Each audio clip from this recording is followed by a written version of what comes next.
The call came on December 18th, while I was in a board meeting discussing our Q4 projections. I let it go to voicemail. When the meeting ended at 4:30 p.m., I saw 3 missed calls from my younger sister Rachel and a text that read, "Call me Ihi. About Christmas." I stepped into my corner office, 14th floor of Boston Medical Center's research tower, and called back.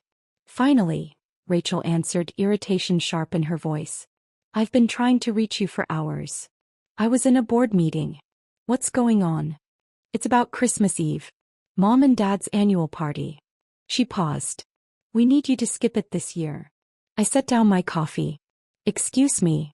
Look, don't make this a big thing. It's just, my boyfriend is coming. Dr. Marcus Chin. He's a cardiothoracic surgeon at Mass General and he's kind of a big deal. He's being considered for department head.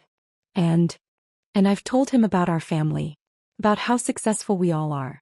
Dad's accounting firm, Mom's interior design business, me working in pharmaceutical sales." She trailed off. "But not about me. Natalie, come on. You know how it is.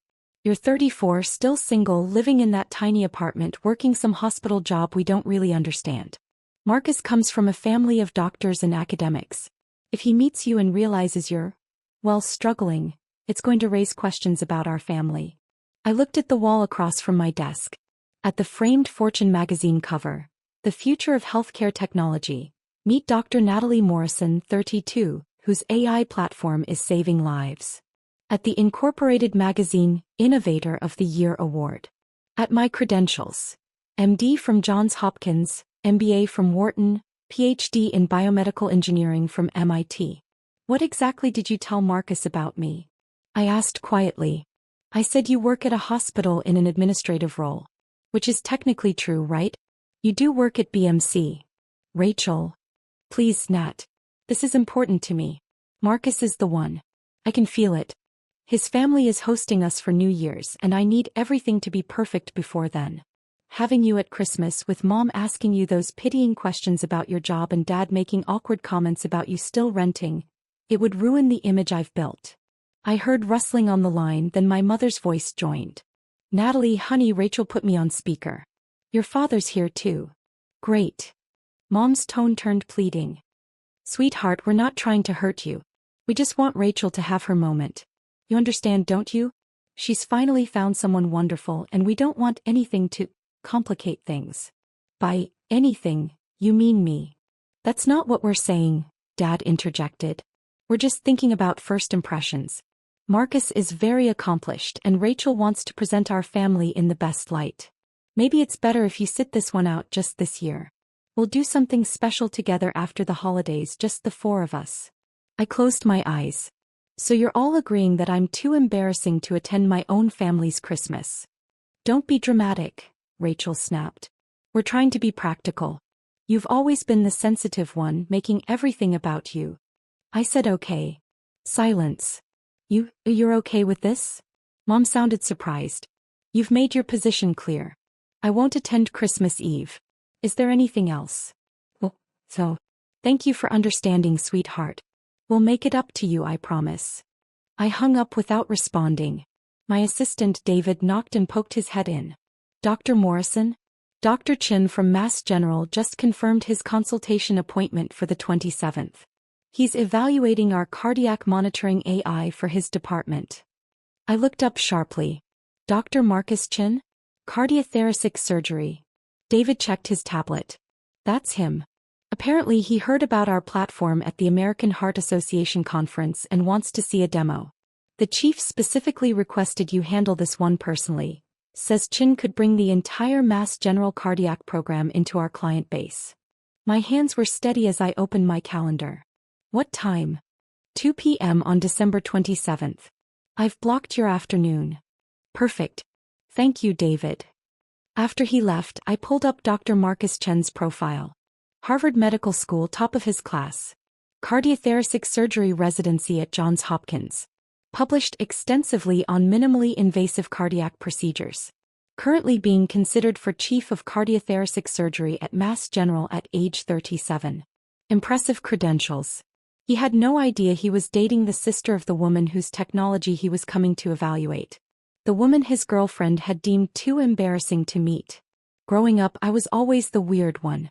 Rachel was 2 years younger, bubbly and social, the daughter who brought home cheerleading trophies and prom queen crowns. She'd majored in communications, went into pharmaceutical sales, made a comfortable living, and lived in a trendy apartment in Cambridge that our parents helped her afford. I'd been the awkward kid who spent weekends in the library, who got a full scholarship to MIT at 16, who graduated with a triple major at 19.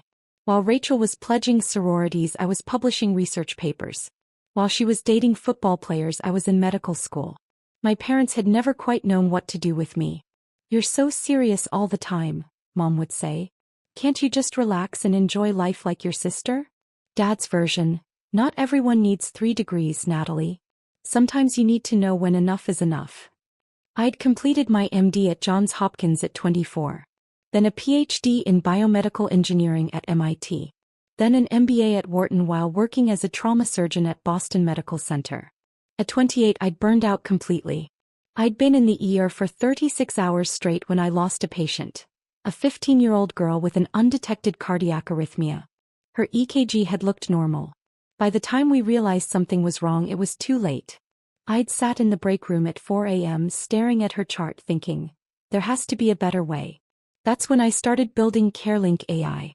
The concept was simple: an artificial intelligence platform that continuously monitored patient vitals, recognized subtle patterns that humans missed, and predicted complications before they became catastrophic. The execution was brutally complex. Algorithms, machine learning, clinical trials, FDA approval, hospital integration. I'd used my savings, $400,000 from surgical work and smart investments, to build the first prototype. 18 months later, we had our first client, a small community hospital in Vermont. Within 3 years, we had 60 hospitals across 12 states. Within 5 years, we'd prevented over 2,400 documented patient deaths.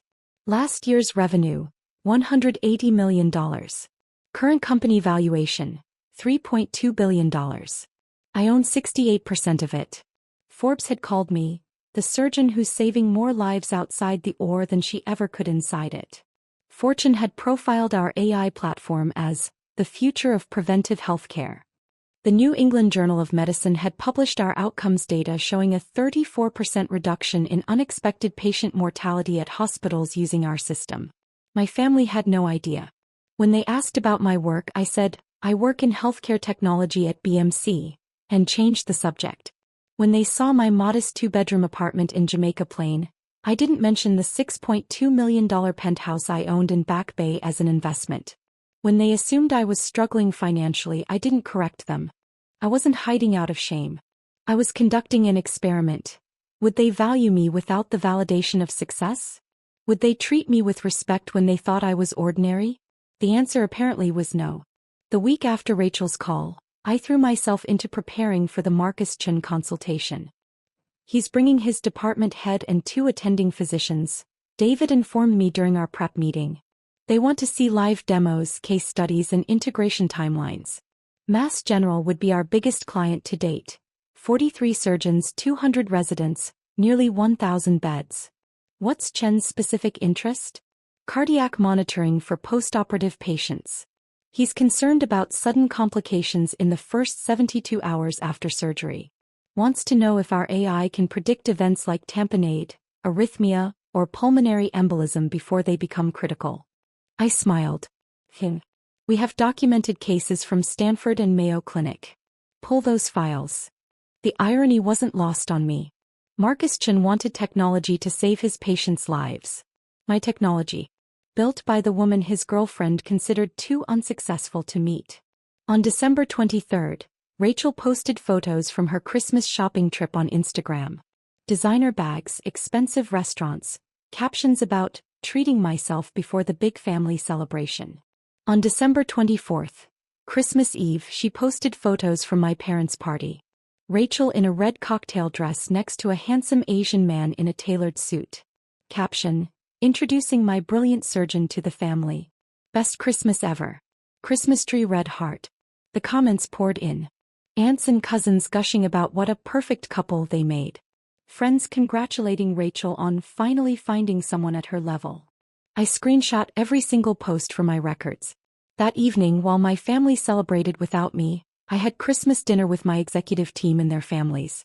My CTO, Dr. James Rodriguez, had invited me to his home in Brookline. His wife made arroz con pollo. His 3 kids showed me their science fair projects. We talked about the future of predictive medicine, about dreams of preventing death before it happened, about building something that mattered. It was the best Christmas I'd had in years. December 27th arrived cold and bright. I got to my office at 6 a.m., reviewing every detail of the presentation. Our conference room on the 14th floor had a view of the Boston skyline. I'd arranged for our head of clinical integration to present case studies, our chief medical officer to discuss outcomes data, and our chief technology officer to demonstrate the AI platform live. But I'd insisted on doing the introduction personally. At 1:45 p.m. David knocked. Dr. Morrison, the Mass General team is here. Dr. Chen, Dr. Patricia Williams, she's the chief of surgery, and 2 attending physicians. Send them to conference room A. I'll meet them there in 5 minutes. I straightened my white coat, checked that my credentials were visible on the wall, MD, PhD, MBA, and walked to the conference room. Through the glass wall I could see them. Dr. Williams, a distinguished woman in her 60s. 2 younger attendings both taking notes. And Marcus Chen, tall and confident in scrubs and a white coat, gesturing animatedly as he explained something. He looked exactly like his photos. Handsome, polished, the kind of person who'd never been told no. I pushed open the door. Good afternoon. I'm Dr. Natalie Morrison, founder and CEO of CareLink AI. Welcome to Boston Medical Center. Dr. Williams stood immediately, extending her hand. Dr. Morrison, it's an honor. I've been following your work for 2 years. The mortality reduction data from your Stanford trial was extraordinary. Thank you. We're excited to discuss how CareLink could benefit Mass General's patients. I shook hands with the 2 attendings, then turned to Marcus. He was staring at me, hand extended, his expression polite but slightly puzzled. Dr. Chen, I said, gripping his hand firmly. Welcome. I understand you're particularly interested in postoperative cardiac monitoring. Yes. Thank you for meeting with us, Dr. Morrison. His voice was uncertain, like he was trying to place me. We sat. I gestured to the screen behind me where our company logo appeared. CareLink AI with our tagline, predicting complications. Saving lives. Before we begin the technical presentation, let me give you some context about CareLink's development. I spoke for 10 minutes about my background. Trauma surgeon turned engineer, the patient I'd lost, the technology I'd built in response. I showed them our FDA approval documentation, our clinical trial results, our client hospitals. Marcus was taking notes, but I caught him glancing at me repeatedly, his expression growing more confused. Then Dr. Williams said something that changed everything. Dr. Morrison, I have to ask. I thought I read somewhere that you have family in Boston. Is that right? I do. My parents live in Newton and my younger sister lives in Cambridge. What does she do? Pharmaceutical sales. Marcus's pen stopped moving. Pharmaceutical sales, he repeated slowly. Your sister works in pharmaceutical sales. That's correct. He set down his pen. His face had gone pale. What's your sister's name? I met his eyes directly. Rachel Morrison. The room went absolutely silent. Marcus stood up so abruptly his chair rolled backwards. You're Rachel's sister. Rachel's sister Natalie. I am. But she said you worked in hospital administration. Some entry-level position. She said you were. He couldn't finish the sentence. Dr. Williams looked between us, confused. Is there a problem? Marcus's voice came out strangled. Rachel is my girlfriend. I met her family on Christmas Eve.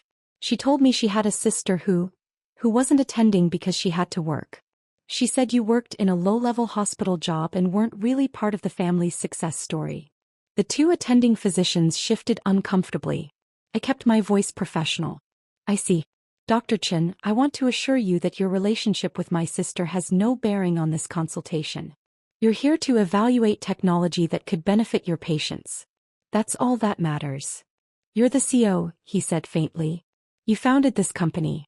You're the woman on the Fortune magazine cover. I am. Rachel said she told me you were struggling. That you lived in a tiny apartment and worked some job nobody in the family understood. That's why you weren't at Christmas. She said having you there would give you the wrong impression of her family, I finished. Yes, I'm aware of her reasoning. Dr. Williams cleared her throat. Perhaps we should reschedule this meeting. That won't be necessary, I said calmly. Dr. Chin, I understand this is awkward. But you came here to evaluate whether CareLink AI can help your postoperative cardiac patients. Can we focus on that? Marcus sank back into his chair. His hands were shaking. I need to call Rachel. You can call her after the meeting. Right now, I have 3 of Mass General's top physicians in this room, and I'd like to show you technology that could save lives. Unless you'd prefer to leave. He stared at me, then at Dr. Williams, then back at me. No, he said finally. No, I want to see the presentation. For the next 90 minutes I walked them through everything. Case studies showing our AI predicting cardiac tamponade 47 minutes before clinical symptoms appeared. Data from Mayo Clinic demonstrating a 41% reduction in postoperative pulmonary embolisms. Live demonstrations of our platform identifying subtle arrhythmias that wouldn't be caught until the next scheduled EKG. Marcus asked sharp, intelligent questions. He was a good doctor, I could see that. He cared about his patients, understood the technology, recognized its potential. But every few minutes his eyes would drift to the wall behind me, where the Fortune magazine cover hung in a frame. My face, younger but unmistakable, with the headline, Healthcare Tech CEO of the Year, the surgeon who built an AI to save lives. When the presentation ended, Dr. Williams was beaming. This is exactly what we need. Dr. Morrison, I'd like to move forward with a pilot program immediately. 40 beds in our cardiac ICU 3-month trial, with the goal of full integration if outcomes match your data. We can have a proposal to you by Friday. Excellent. She stood, shaking my hand warmly. This has been one of the most impressive presentations I've seen. Your parents must be incredibly proud. The room temperature dropped 10 degrees. I smiled politely. I'm sure they would be if they knew what I did for a living. Dr. Williams blinked. They don't know.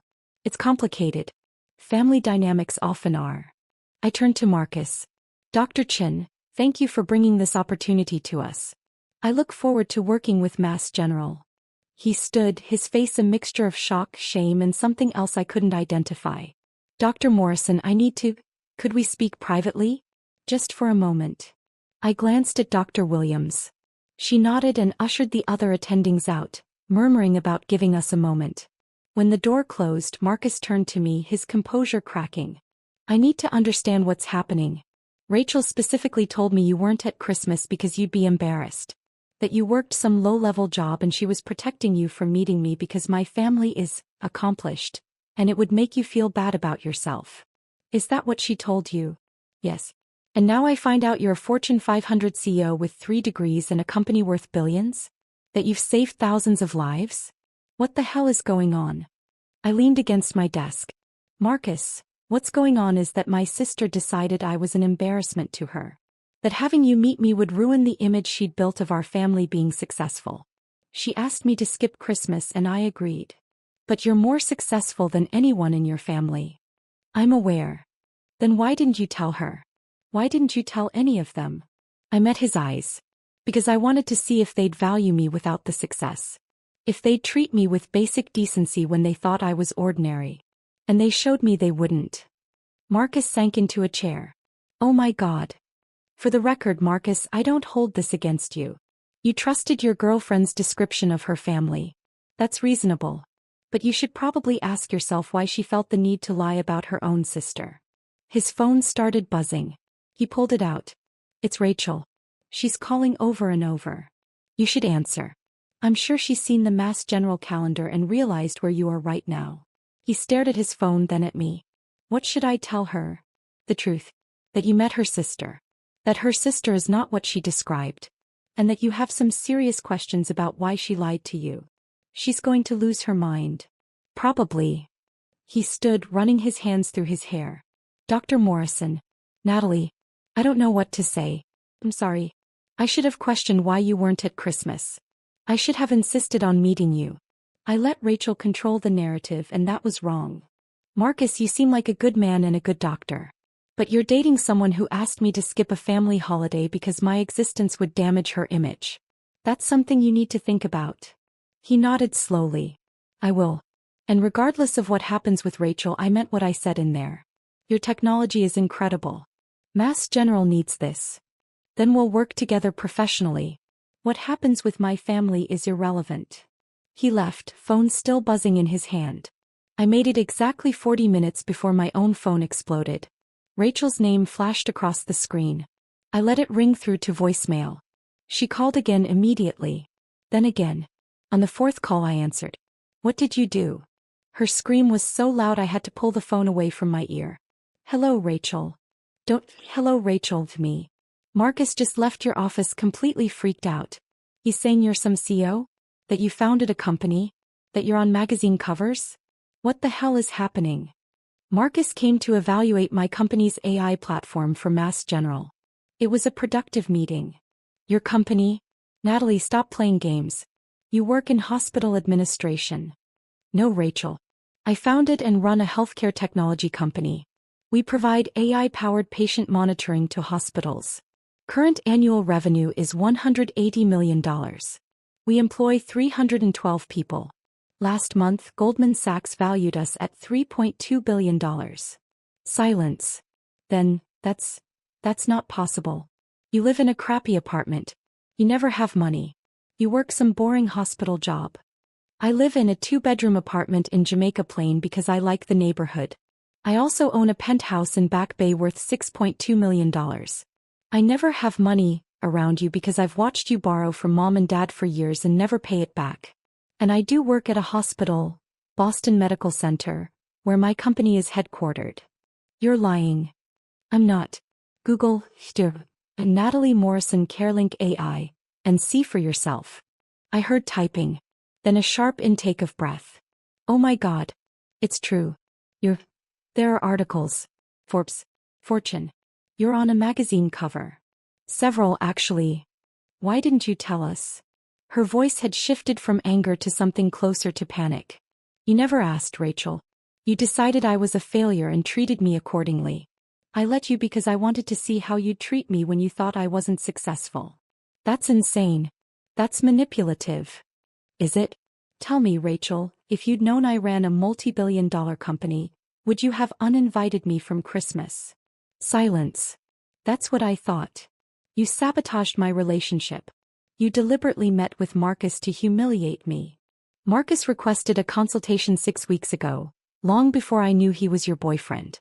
I had no idea who he was until his name appeared on my calendar. Unlike you, I don't structure my professional life around family drama. He's furious with me. He's questioning everything I told him about our family. Maybe you shouldn't have lied to him. I didn't lie. I presented things in a certain way. You do work at a hospital. You do live in a modest apartment. Those aren't lies. You told him I was too embarrassing to meet. That having me at Christmas would give him the wrong impression of our family. That I was struggling and you were protecting me. Those are lies, Rachel. I heard her breathing heavily. Then Mom's voice in the background. Rachel, what's happening? Let me talk to her. Mom wants to talk to you, Rachel said. Of course she does. There was shuffling, then Mom's voice, tight with confusion. Natalie? Rachel is very upset. She says you met Marcus today and told him some story about being a CEO. It's not a story, Mom. I am a CEO. I founded a healthcare technology company 7 years ago. We save lives using artificial intelligence. It's quite successful. Sweetheart, I don't understand. You never mentioned any of this. You never asked. You assumed I was struggling and I let you assume it because I wanted to see how you'd treat me. That's not fair. We've always supported you. You uninvited me from Christmas because Rachel thought I'd embarrass her boyfriend. You chose her image over my inclusion in my own family. That's not support, Mom. We were trying to help Rachel make a good impression. By hiding me. By presenting your family as successful while excluding the daughter who actually built something. How exactly is that helping anyone? Dad's voice joined in. Natalie, your mother and I are very confused. Rachel showed us these articles about you. They say you're worth billions. Is that true? My company is valued at $3.2 billion. I own 68% of it. So yes, my stake is worth approximately $2.17 billion on paper. Complete silence. Then Dad, $2 billion. Approximately. And you never thought to mention this to your family? I mentioned it repeatedly, Dad. I told you I was working in healthcare technology. I told you I was building something important. You told me I had too many degrees, that I needed to relax like Rachel, that I was too serious. You decided I was the family failure without ever asking what I'd actually built. We didn't decide you were a failure. You excluded me from Christmas, Dad. Rachel explicitly said having me meet her boyfriend would give the wrong impression because I was struggling. You and Mom agreed. That's deciding I'm a failure. Mom's voice cracked. We made a mistake. Yes. You did. Can we fix this? Dad asked. Can you come to dinner? We need to talk about this properly. Why? So you can celebrate now that you know I'm successful? So you can tell your friends your daughter is a billionaire? Where was this interest when you thought I was ordinary? That's not fair, Rachel interjected, her voice venomous. You're punishing us for trying to protect my relationship. I'm not punishing anyone, Rachel. I'm running my company. Marcus came to evaluate my technology because he wants to save his patients' lives. The fact that it's inconvenient for you is irrelevant. He's talking about breaking up with me. He says he can't trust someone who lied about their own sister. Then maybe you shouldn't have lied about your own sister. I hate you. The line went dead. 2 minutes later, my phone buzzed with a text from Marcus. I'm sorry about Rachel. For what it's worth, I told her we're done. I can't be with someone who treats family that way. Thank you for your honesty. Looking forward to working together professionally. I replied, I'm sorry it ended that way. You deserve someone who values integrity. I'll have the Mass General proposal ready by Friday. The next morning, my parents appeared at my office. David buzzed me. Dr. Morrison, there's a Mr. and Mrs. Morrison here to see you. They don't have an appointment, but they're insisting it's urgent. Send them in. My parents walked into my office looking smaller than I remembered. Older. Mom's eyes were red from crying. Dad's face was gray with stress. They both stopped when they saw the space. The harbor view. The awards on the wall. The Fortune cover. The credentials. Natalie, Mom whispered. This is really your office? It is. Dad walked to the wall, reading my degrees out loud. Doctor of Medicine, Johns Hopkins. PhD in Biomedical Engineering, MIT. MBA, Wharton. He turned to me.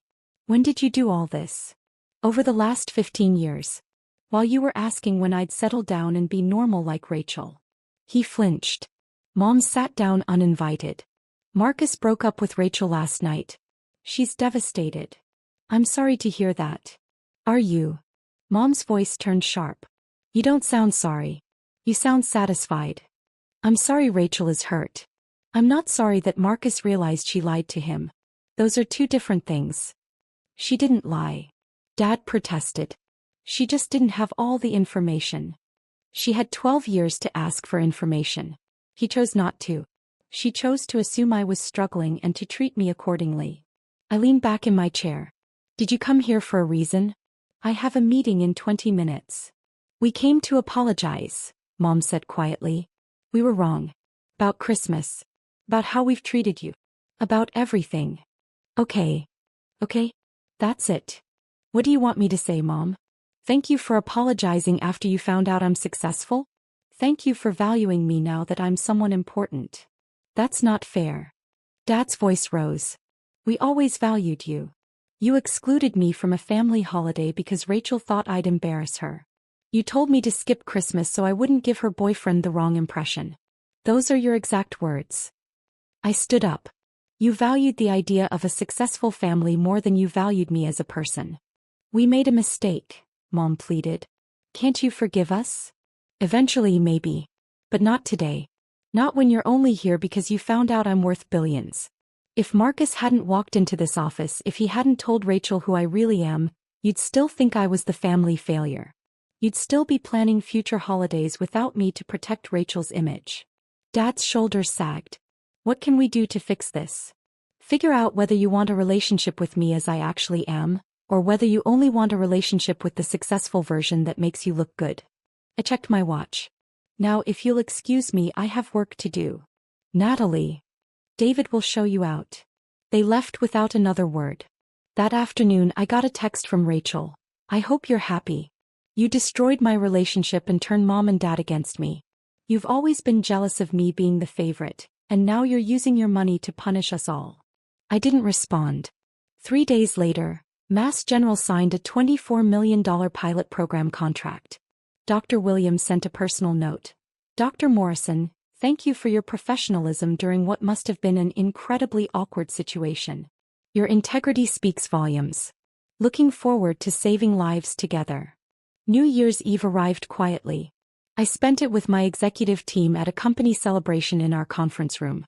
We toasted our achievements. 2,400 lives saved in the past year. 300 employees supported.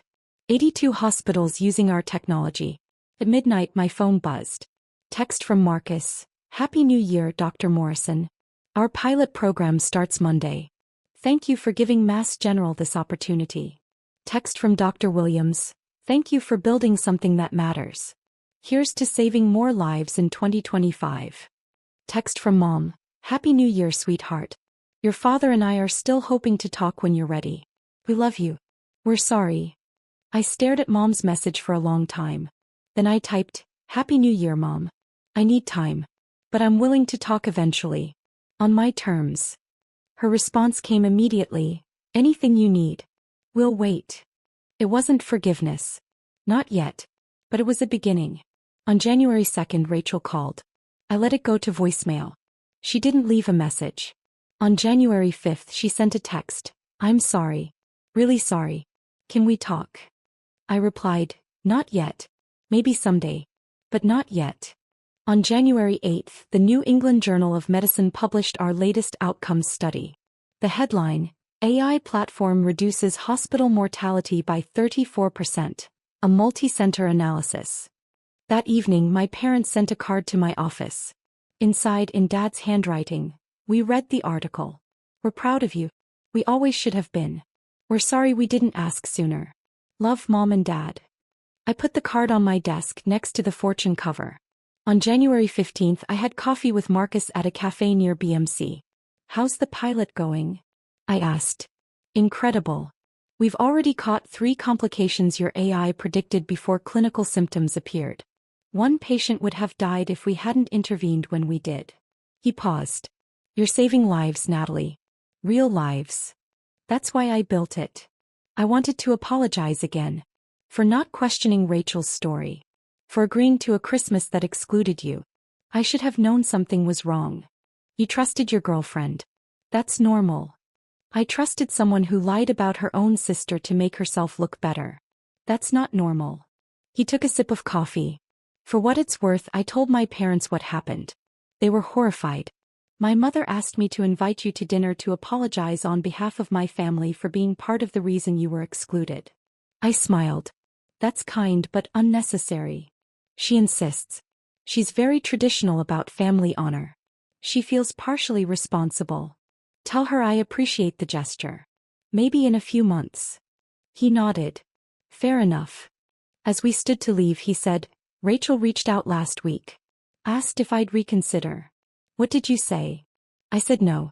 I can't be with someone who treats family as disposable when they're inconvenient. That's a character issue, not a misunderstanding. He met my eyes. You deserved better than how they treated you. Thank you for seeing that. Anyone who actually looked would have seen it. After he left, I walked back to my office. The January sun was setting over Boston, painting the harbor in shades of gold and pink. My phone buzzed. Text from David. Dr. Morrison, Johns Hopkins wants to schedule a call. They're interested in implementing CareLink across their entire system. 1,200 beds. I smiled and typed back, schedule it. That night I sat in my penthouse, the one my family didn't know about, looking out over the city. My city. The city where I'd built something that mattered. My phone buzzed one more time. Text from Mom. I know you need space. But I wanted you to know. I told everyone at my book club what you do. Really do. About your company and the lives you've saved. I should have been telling everyone years ago. I should have asked. I'm sorry I didn't. So proud of you. Always have been, even when I didn't show it right. I stared at the message for a long time. Then I replied, "Thank you, Mom. Let's have coffee next week. Just us." Her response was immediate. "I'd love that. I'll be there whenever you say." It wasn't a full reconciliation. The hurt was still too fresh, the betrayal too recent. But it was a door opening slowly. Whether we walked through it together would depend on whether they could learn to value me for who I was, not what I'd achieved. Outside my window, Boston glittered with possibility. Inside my office tomorrow, we'd keep saving lives. And that, more than anything my family could say or do, was enough.